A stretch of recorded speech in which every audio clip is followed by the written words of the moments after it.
என்ன கூப்பிட்ட, உன் வலையில விழ வச்ச, இவ்வளோ ப்ளே பண்ணிட்ட. கரெக்டா? நீ காதலிச்ச பையன் உனக்கு கிடைக்க மாட்டான்னு தெரிஞ்சதும் எப்பவோ உன்னை தொட்ட என்ன உனக்கு ஞாபகம் வந்திருக்கு. சரியா? நீ எல்லாம் ஒரு பொம்பளையா? ச்சீ!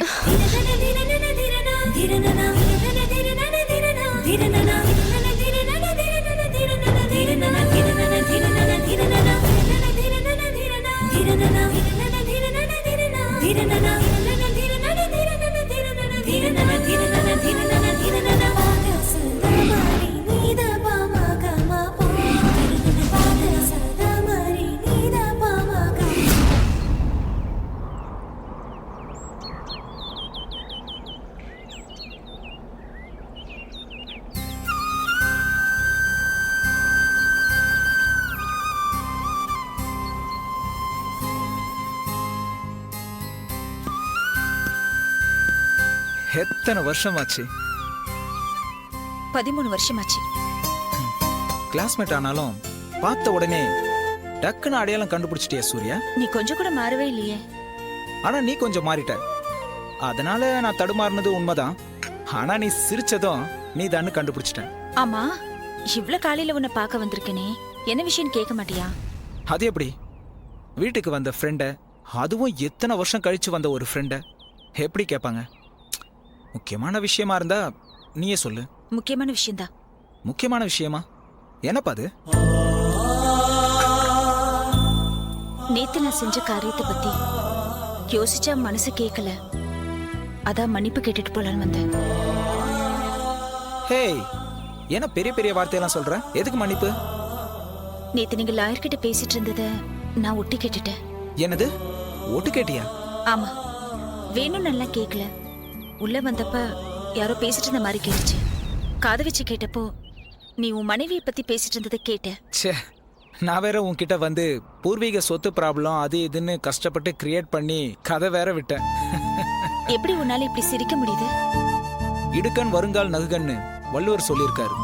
அதான். ஆனாலும் நீ ரொம்ப பாவம். என்ன பண்ண சொல்ற? வீட்டுக்குள்ள புருஷனை வச்சுட்டு தப்பு பண்ற பொண்டாட்டிங்க இருக்காங்கன்ற விஷயம் எதுவுமே எனக்கு தெரியாது சூர்யா. இந்த விஷயத்தை பத்தி ஆபீஸ் சர்க்கிள்லயும் சரி, சொந்த பந்தங்கள்லயும் சரி, யார்கிட்டயும் டிஸ்கஸ் பண்ண முடியாதுல்ல? ஆமா, கேட்கறவங்களுக்கு பதில் சொல்றதே பெரிய சங்கடம். ஆனா நீ உண்மையிலே கிரேட் சூர்யா. ஏன்? இல்ல, லைஃப்ல இந்த மாதிரி கொடுமைகள் எல்லாம் அனுபவிச்சவங்களுக்கு தான் இந்த வேதனையோட வலி தெரியும்னு சொல்லுவாங்க. ஆனா உனக்கு புரியுதே எப்படி சூர்யா? அதுக்கு காரணம் இருக்கு. என்ன காரணம்? we are in the same boat. அப்படின்னா? உன் கதை தான் ஏன் கதையும். புரியல. நேத்து நீங்க லாயரை என்ன விஷயமா பார்க்க வந்தீங்க? அது வந்து டைவர்ஸ் விஷயம் தானே? ஆமா. நானும் அதே டைவர்ஸ்க்காக தான் லாயர் கிட்ட வந்தேன். சூர்யா? ஆமா, உன் மனைவி உனக்கு துரோகம் செஞ்ச மாதிரி என் கணவரும் எனக்கு துரோகம் செஞ்சதை நான் கண்டுபிடிச்சிட்டேன். நம்பி கழுத்து இருக்கிறாங்க. இந்த மாதிரி ஆளுங்களை என்ன பண்றது? என்னால அவர் செஞ்ச துரோகத்தை தாங்க முடியல. உடனடியே பிரிஞ்சிடணும்னு முடிவு பண்ண வந்துட்டேன். லீகலா டைவர்ஸ்க்கு அப்ளை பண்ணிருக்கேன். சூர்யா, உன் பின்னாடி இப்படி ஒரு சோகம் இருக்கும்னு நான் எதிர்பார்க்கவே இல்லை. யாருமே எதிர்பார்க்க மாட்டாங்க. அப்புறம் சூர்யா, இப்ப நீ எங்க தங்கி இருக்க? ஜான்சி விமன்ஸ் ஹாஸ்டல்ல தங்கி இருக்கேன். அப்பா அம்மா சொந்த பந்தம் யாரும் இல்லாததுனால அப்படித்தான் தங்கணும் இல்லையா? உன் புருஷன் டைவர்ஸ்க்கு என்ன சொன்னாரு? அவர் என்ன சொல்றது? இருக்கிற மான மரியாதை காப்பாத்திக்கணும்னா டைவர்ஸ்க்கு ஒத்துக்கிட்டு தானே ஆகணும். அவரோட ஆபீஸ்ல முதல்ல 3 மாசம் வேலை செஞ்சுட்டு போனாலாம். அப்பவே டச் இருந்திருக்கு. ஆமா, உன் வைஃப் டைவர்ஸ்க்கு என்ன சொல்றா? என்ன சொல்றா? ஒன்னு அழறா. ஒருவேளை அவங்க தப்பில்லாம அந்த பையன் அவங்கள கெடுத்திருக்கலாம் இல்லையா? இல்ல இல்ல, இவதான் அவனை மயக்கிருக்கா. அந்த பொண்ணு யாரு?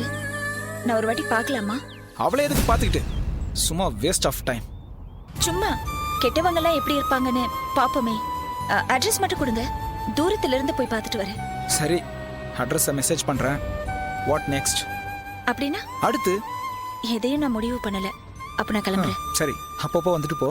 Take care. பை.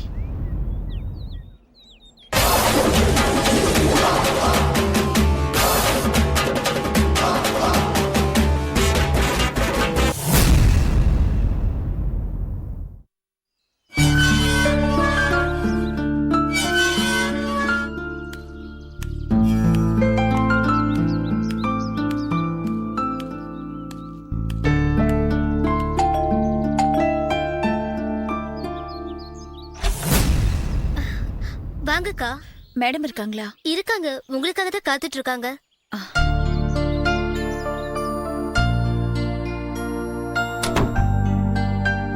மேல பெட்ரூம்ல தான் இருக்காங்க, போய் பாருங்க. ஓகே.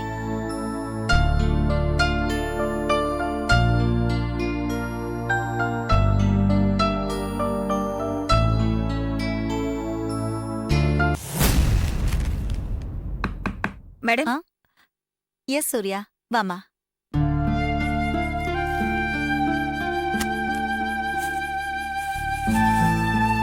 மேடம்,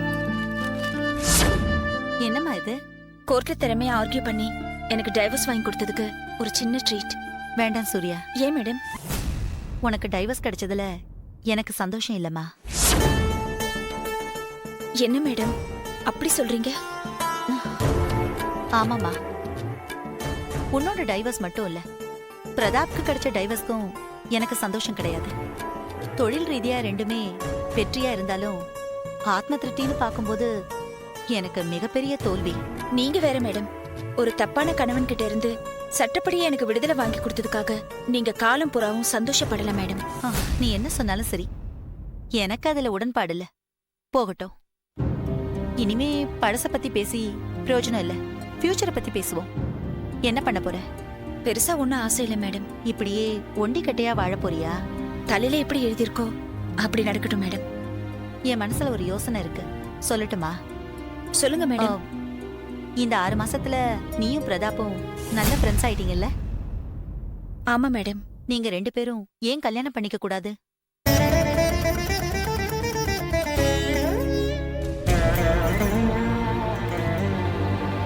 ஏம்மா?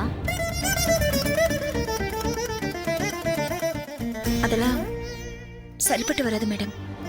ஏன் அப்படி சொல்ற? நான் அவரை அந்த கோணத்துல யோசிச்சு கூட வைக்கல மேடம். நீங்க 2 பேருமே வாழ்க்கையோட ஒரு பகுதியில ஏமாற்றத்தை சந்திச்சவங்க.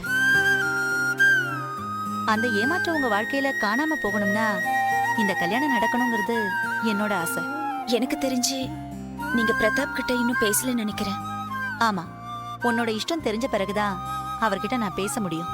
நீங்க சொல்ற இந்த யோசனைக்கு முதல்ல பிரதாப் ஒத்துக்க மாட்டாரு. அதெல்லாம் நான் ஒத்துக்க வைக்கிறேன்.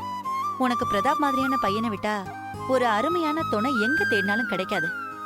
உன்னோட எதிர்காலத்தை மனசுல வச்சுக்கிட்டு யோசி.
Yeah, we don't want to do anything to scare your children. That's the last thing we want to do. We don't want to scare anybody.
If you enjoyed this video, kindly like, share, comment, and for further our interesting videos, subscribe our channel below.